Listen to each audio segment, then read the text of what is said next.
camera চালু করি বল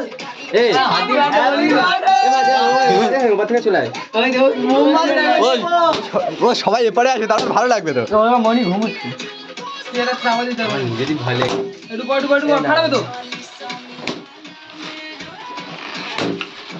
এটা চাপা দে এটা চাপা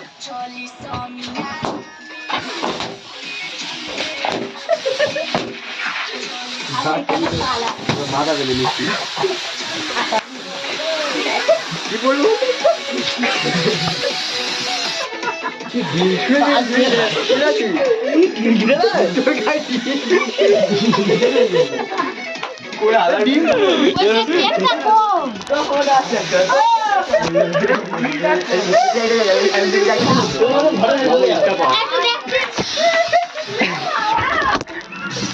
আমি ঘরে ঢুকে যাও